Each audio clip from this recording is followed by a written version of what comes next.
dili tutulan əsgərlərimiz var idi. Kəkələməsi var idi. Xarabalıqda yerləşmişik də, belə deyək. Su təyinatlı qüvvələrin əfsanəvi tabor, yəqin ki, işlərsiniz. Əfsanəvi taborun bir bölməsi bizim taborla bərabər Qaraxanbəyli kənd istiqamətində tapşırıqlara qatılmışdı.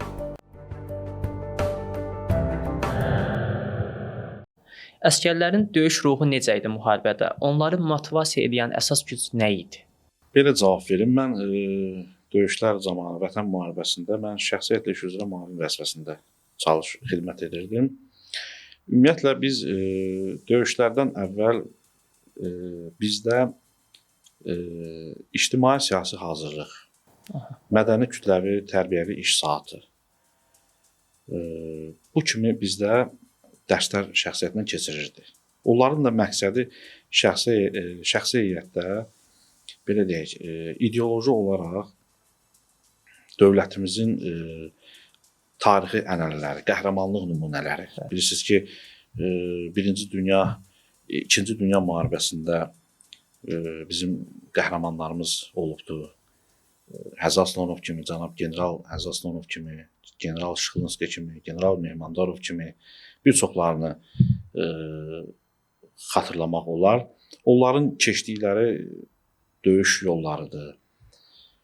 Və bir də vurğulamaq istəyirəm ki, Allah rəhmət eləsin, ümummilli liderimiz Heydər Əliyev, bilirsiniz ki, biz hərbi adı çəkiləndə, yəni ilk öncə belə deyək, ümummilli lideri mən gözümün qabağına gətirirəm. Çünki belə deyək də, hərbi liseyin yaradılması onun adı ilə bağlıdır, onun təşəbbüsü ilə bağlıdır. Bizlərin də hərbici kimi yetişməyimiz, bir zabit kimi olmağımız onun keçdiyi həyat yolu, onun keçdiyi xidmətlər, təltifləri sanki bir mayak işığı kimi. Yəni mən yenə deyirəm, biz hələ oxumurduq, o çıxışlara mən izləyirdim. Hər dəfə onun çıxışlarını izləyirdim. Hərbi, belə deyək, 1-ci Qarabağ müharibəsində 1994-cü ildə belə deyək, televiziya vasitəsilə çağırış elan eləyir. Bilirsiniz ki, onun dövründə Horadiz əməliyyatı keçirilmişdi. İşğaldan azad olunmuşdu. Onun o çıxışları, ümumiyyətlə hər bir, necə deyim, atdığı addımları həm ölkə başçısı, siyasi kursun layiqli davamçısı İlham Əliyev, ali baş komandanlarımız, yəni ideoloji olaraq, mənəvi psixoloji olaraq biz ictimai-siyasi hazırlıqdır, mədəni kütləvi tərbiyəvi iş saatlarıdır və siyasi məlumatlandırma deyilən bizdə tədbirlər var idi. Və həftə içi biz 5 gün ərzində, mən yenə deyirəm, döyüşlərdən qabaq mən danışıram, mən belə deyək də, biz şəxsi heyətə kateqoriya olaraq həm zabitlər, həm gizirlər, kiçik komandirlər və şəxsi heyətimizə hər həftənin bu günlərində biz şəxsi heyətə ideoloji olaraq bunları hər şeyi çatdırırdıq biz. Siyasi məlumatlandırmada ölkə başçısının keçirdiyi tədbirlər barəsində, görüşlər barəsində, həm siyasi, həm hərbi, Azərbaycan Ordusu qazeti vasitəsilə biz şəxsi heyətə bunları biz çatdırırdıq. Həm Ordu qazeti vasitəsilə, həm də ki, televiziya vasitəsilə. Yəni, televiziya vasitəsilə də şəxsi heyəti bizim döyüşlərə, əvvəl yenə deyirəm, aprel döyüşləri olsun, istər ondan qabaq 1-ci Qarabağ müharibəsində uğurlu əməliyyatlarımız barəsində olsun, bunları şəxsi heyətə biz aşılayırdıq. Onlara bu dərslərdə nəinki biz deyirik 2-ci Dünya müharibəsi. 2-ci Dünya müharibəsindən sonra da bizim zabitlərimiz, bilirsiniz, Əfqanistan müharibəsində də xidmət ediblər, orada iştirak ediblər və 1-ci Qarabağ müharibəsində də bizim milli qəhrəmanlarımız olubdur. Cənab mayor Zabit Quliyevdir, məsələn, mənə dərs deyibdir o təlim-tədris mərkəzində. Şirin Mirzəyevdir, cənab polkovnik leytenantdır.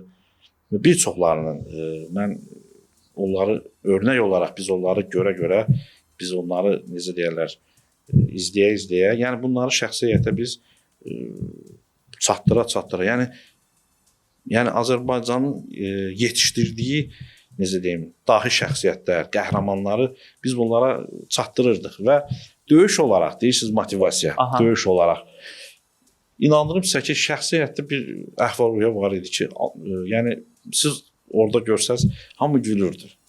Heç kim yəni məyusluq olsun, nə bilim bir qorxu olsun ki, məsəl üçün bilirsiniz döyüşdür də, yəni orada hər an ölümdür.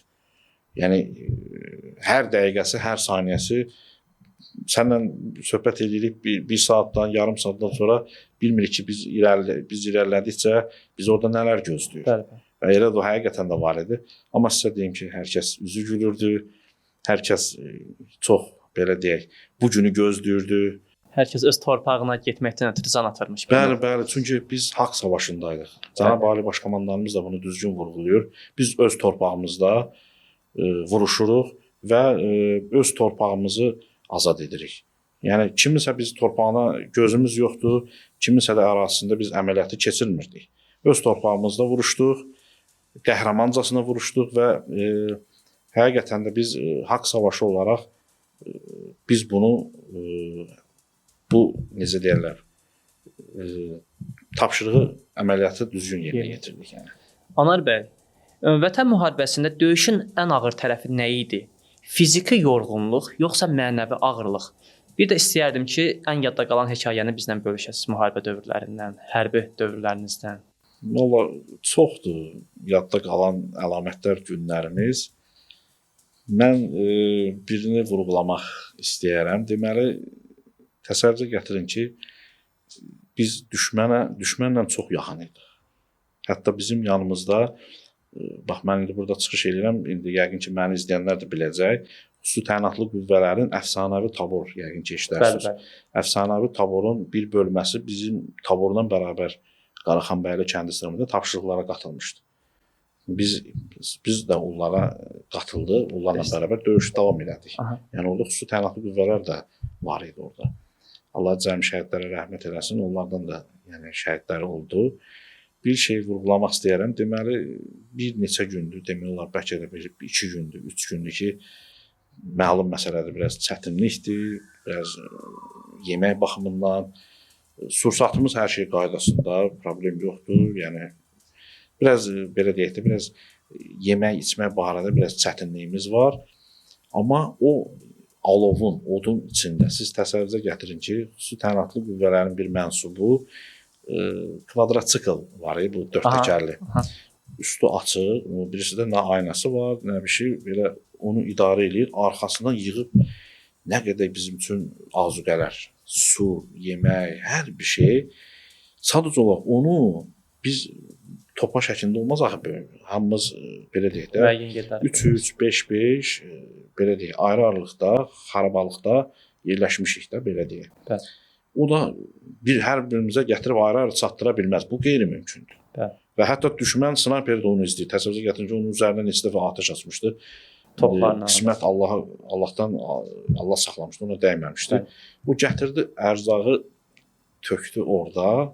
Bunu indi yenə deyirəm, orada mənlə iştirak edən yoldaşlar da bunu təsdiqləyəcək. Yeməkləri, suyu qoydu orada və çıxdı. O yemək ərzağı gətirirdi və yaralıları çıxardırdı orada.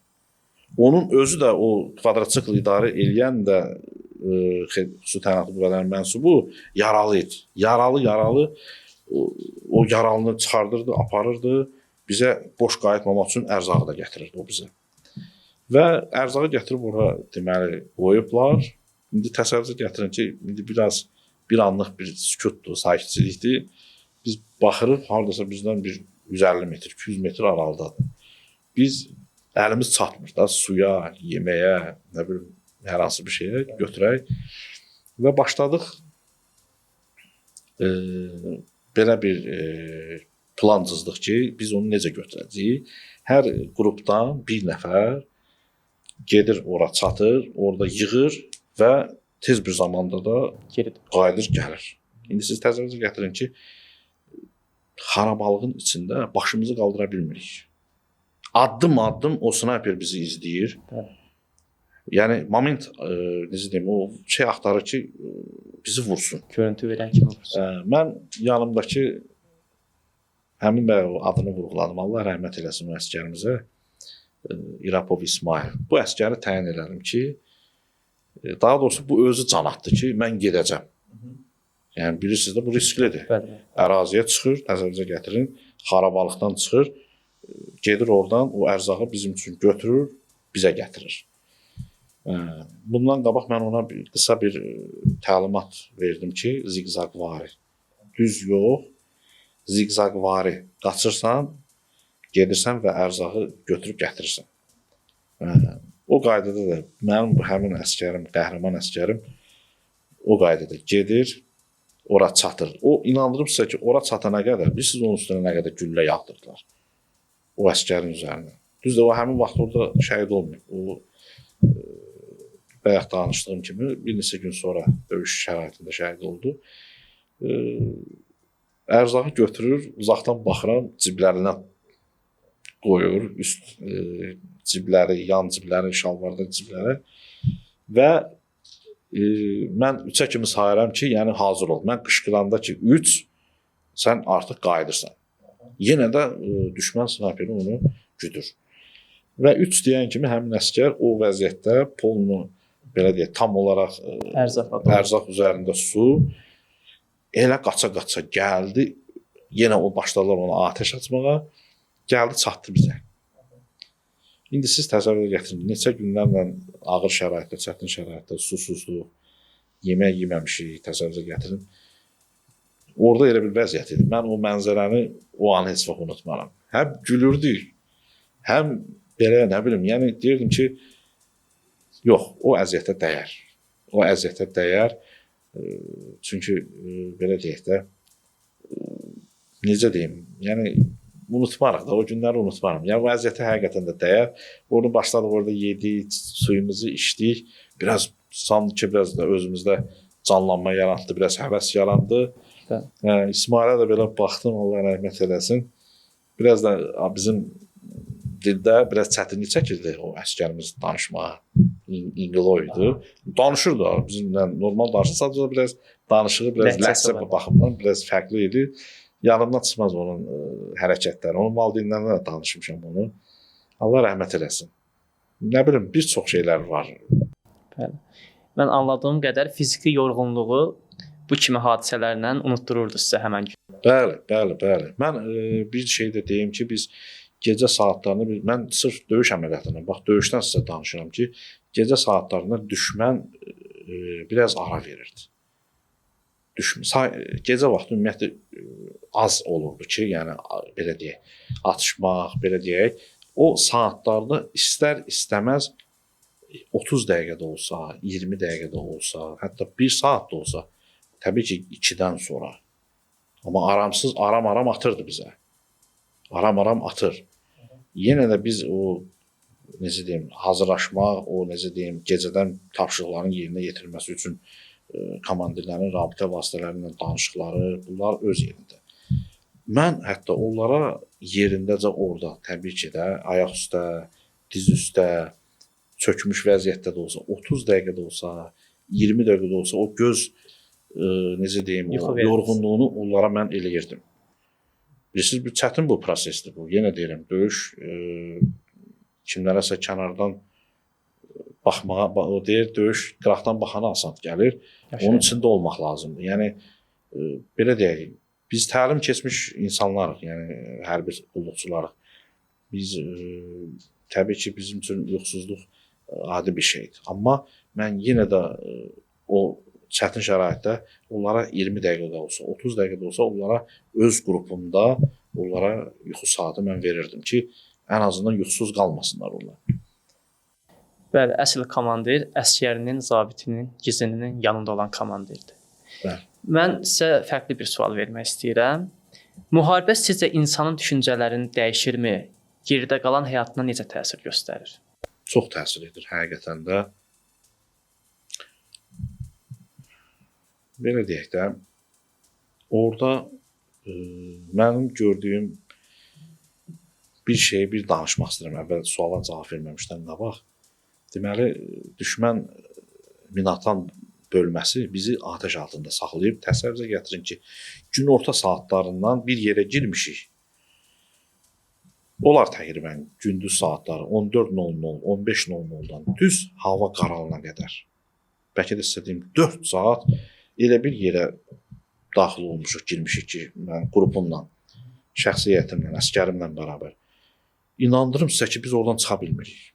Bax, avtomat güllə yağdırırlar. Minatan mərmisi ilə atırlar. İnandırım sizə ki, elə dəqiq vururlar ki, yəni sadəcə olaraq göydə Allah bizi saxlayır da, yəni bizə toxunmur, dəymir. O çuxura girmişik. 4 saat o düşdükcə də insan o nələr çəkdiyini mən yenə deyirəm bir zabit kimi bunu danışıram. Yəni təsəvvürə gətirin də. Yəni bir dənə əlivi açırsan ki, nə olar mən buradan sağ çıxım. Mənim əsgərlərim burada heç kim onlara heç nə olmasın. Yəni çox çətin bir şeydir. Yəni o travmanı almaq, bu travmadır da bunlar hamısı. Təsir edir yəni insana. Və o dayanandan sonra təsəvvürə gətirin, dayanıb bir balaca ki bir mövqeyimi həm özümü ki biraz çəkmişəm, əlim qalıb, qan yığılıb, silah əlimdə, təsəvvürə gətirin. Yəni o ağır şəraitdə və biz bir neçə dəfə onların mühasirəsinə düşdük. Bax onu mən vurğulayım. Hətta bir dəfə yox, ikinci dəfə biz onların qəfil aktiv hücum zamanı onların mühasirəsinə düşdük biz. Və bu momentdə də biz vaxtda biz qüvvələrimizi, şəxsiyyətimizi arxa istiqamətdə çıxarda bildik. Vaxtında, düzdür, vurulan bizim yoldaşlar oldu, yaralananlarımız oldu, hətta şəhidimiz oldu. Həmin o kapitan bölük komandiri, bizim 11-ci bölüyün komandiri idi. O orada Boğaz nahiyəsindən, o mühasirə zamanı Boğaz nahiyəsindən güllə yarası alır. Bax orada. Şəxsiyyəti biz çıxartdıq. Bizim artilleriya bölməmiz də vaxtında müdaxilə elədi. Yəni topçu bölməmiz biz tabur komandiri düzgün koordinatı verəndən sonra o basqın zamanı düşmənin onları geri otuzdurdu. Bax onda da çətin anlar yaşadı. Təbii ki, bunlar müharibədən sonra belə deyək də səhhətimizdə, yəni hamımızda, yəni belə deyək də həm dərin düşünmə, fikirlər, yəni mülki həyat, biraz adaptasiya çox çətin olurdu. Hətta bir şey vurğulayım, biz müharibə bitəndən sonra artıq mərkəzi klinik hospitalda zaman-zaman bizə şəraitlər yaradıldı. Gəlib biz müalicələrdən, müayinələrdən keçək. Artıq müharibə bitəndən sonra düzdür, mənim bölməm Ağdam istiqamətində yerləşdi. Orada tabur komandir müavini vəzifəsində çalışırdım. Hamı da bir yerdə getmək olmur. Heç kəs mövqedən çıxa bilməz. Düşmən də bilirsiniz ki, antiterror əməliyyatına qədər qarşımızdan çıxmadı. Biz yenə də ön xətt mövqelərimiz var idi orada, Ağdam istiqamətində və Xocavənd istiqamətində çıxmamışdı. Gəldik, müalicələrimizi baş klinik hospitalda alanda mən orada şəxsiyyətimi gördüm. Siz təsəvvürə gətirin ki, dili tutulan əsgərlərimiz var idi, kəkələməsi var idi, yəni qapalı kəllə beyin travma kontüziya almışlar. Bədənin müxtəlif nahiyələrində qəlpə yaraları var idi. Düzdür, uşaqlar, əsgərlər yaralanıblar, yaralanmağına baxmayaraq yenə də orada görüşdük. Hərənin bir yarası, hərənin bir acısı var. Yəni dönüb geriyə baxanda həqiqətən də çox çətin, yəni mülki həyata çox adaptasiya olmaq çox çətindir. Yəni o yaralanmadan sonra biraz əsəb gərginlik var. Təbii ki, indi sağ olsunlar, bu günləri dövlətimiz səhiyyə orqanlarından sağ olsunlar. Fidan xanımı xüsusi qeyd eləmək istəyirəm ki, Fidan xanım 7 nömrəli poliklinikada tibb bacısı kimi çalışır. Hər dəfə yəni soruşur. 2 aydan bir soruşur. Anar müəllim, nə probleminiz var, səhhətinizdə nədir? Yəni budur. Bax dövlətin qayğısı budur. Bizi unutmurlar. Gedirəm, müalicə alıram, müayinə olunuram. Yəni unutmaq olmur. O travmanı biz müharibənin, döyüşün travmasını bəlkə də biz ömürlük bunu daşıyacağıq. Yaşayan şəhidlər daha doğrusu. Bəli. Bəs müharibə qalibiyyətini eşidəndə nə hisslər yaşadınız? Necə oldu? O gün dönək zəhmət olmasa. O haqqda danışın. Onu Xocavənd istiqamətində idik. Bilirsiniz ki, mən sizə dedim, mən oktyabrın 12-si Füzulinin Qaraxanbəyli kəndi istiqamətində düşmənin belə deyək, Natam batareyasının açdığı atəş nəticəsində mən mərmi partlayışı nəticəsində Qapalı Kəlləbeyin travma almışam, yaralanmışam. Oktyabr ayının 12-sində. Füzulidə müalicə aldım, diaqnostikada, daha sonra Göyçay Dövlət Xəstəxanasında buradan onlara çox dərin minnətdarlığımı bildirirəm. Bütün həkimlərə həqiqətən də nəinki mənim, ümumiyyətlə bizim hamımızın cəfasını onlar çəkdilər. Bir, necə deyim, tibb bacısı kimi yox, bir doğma kimi həqiqətən də. Mən onların, həkimlərin xüsusi vurğularım, yenə deyirəm, Füzuli, nəinki Füzuli olsun, Göyçay olsun, bütün dövlət xəstəxanaları, bütün səhiyyə, təbib, dərin minnətdarlığımı bildirirəm ki, onlar çox bizə qarşı həssas, düzgün, yəni professionalcasına, peşəkarcasına bizə yanaşdılar. Yaralarımıza, necə deyim, məlhəm oldular, kömək etdilər. Göyçay Dövlət Xəstəxanasının o baş həkimini mən unutmaram. Onun da xüsusi, necə deyim, böyük köməkliyi olmuşdu. Ora psixoloqlar gətirilmişdi bizə üçün. Orada müalicə testlər keçirilirdi bizə qarşı. Mən özüm Qapalı Kəlləbeyin travmasını almışam. Yəni o həkimlərin, necə deyim, müalicəsini mən görmüşəm. Və orada bir müddət yatdıqdan sonra bilirsiniz ki, yaralılar çox gətirilirdi. Deməli, bir gün heç unutmaram, Suqovuşan istiqamətindən ağır yaralılar gətirmişdilər. Demək olar ki, çox ağır. Xəstəxanada çox yer yox idi. İnanırım sizə ki, xəstəxanada yaralılar bilinmirdi, harada yerləşsin, necə olsun. Yəni, biraz çox çətin idi. Hətta mən özümü yaxşı, normal hiss edəndən $20 vermişdim. Və artıq baxdım ki, özümü normal hiss edirəm, yaxşıyam. Artıq 15 günə yaxın idi ki, mən orada yatırdım. Yaxşı idim, normal özümü hiss edirdim. Və baş həkimə müraciət elədim ki, mən istəyirəm yenidən döyüşlərə qatılmaq. Mənim üçün bura qədərdir. Yəni, sağ olun ki, məni müayinə elədiniz, müalicə elədiniz, sağ olun, dərin təşəkkürümü bildirdim. Və sağ olsun, məni nəzərə aldılar. Mən Xocavənd istiqamətində döyüşlərə qatıldım. Noyabrın 3-ü, 2-si bu vaxtlar idi təxminən. Və Xocavənd istiqamətində yeni bölməyə müavin vəzifəsinə təyin olundum. Döyüşlər gedə-gedə həmin əraziyə gəldim. Həmin istiqamətdən Xocavəndin Nərgiztəpə deyilən ərazisidə orada yerləşirdi bölmə. Şəxsi heyətimiz xüsusi vurğulamaq istəyirəm bizim tabur komandirimiz mayor Amar Həsənovdur. Taburumuzun qərargah rəisi Zaur Mansurovdur. Mənlə əl-ələ bərabər biz digər bölmələrdən belə deyək də komplektləşdirilmişdik biz zabitlər. Bax, bu adını çəkdiyim həmən ki peşəkar zabitlər, onlarla biz bərabər o bölməyə biz digər bölmələrdən komplektləşdirilmişdik. Bir rəhbər komandir heyəti olaraq. Və onların da o döyüşlər zamanı onların da xüsusi qəhrəmanlığını mən vurğulamaq istəyirəm. Bir qərargah rəisi kimi Zauru, tabur komandiri kimi Amarı həqiqətən də. Və orada olan zabit gizirlərdir, bizim zabitlərimiz, gizirlərimiz də orada həmçinin müddətdən artıq çavuşlarımızdır, əskərlərimizdir. Və həmin bölmədə də, təbii ki, mən ora gələnə qədər də o bölmədə də o tabur şəhid vermişdi. Və onların mən xüsusi vurğulamaq istəyirəm. Onların da adını əbədiləşdirmək üçün həmin bölmədə Ağdamda onların belə deyək də təbliğat, təşviqat güşələri orada yaratmışdım. Özdə vaxtı ikən Ağdamda Abdülablı kəndində bizim məktəb olmuşdu. Sonradan ermənilər oranı özəlləşdirmişdilər özləri üçün də. Yəni oradan istifadə edirdilər. Və həmin məktəbdə də belə qismət gətirdi ki, yenidən biz taburun qərargahı ora yerləşdi və orada mən güşələr yaratdım. Həm ümumilli liderimizin haqqında, həm cənab prezidentimiz, ali baş komandanımız haqqında orada necə deyirlər, onun haqqında bilgilər, həyat və yaradıcılığı, ondan sonra şəhidlərimiz haqqında, yəni hər bir şeydə orada bu təbliğat, təşviqat işlərini biz davam elədik.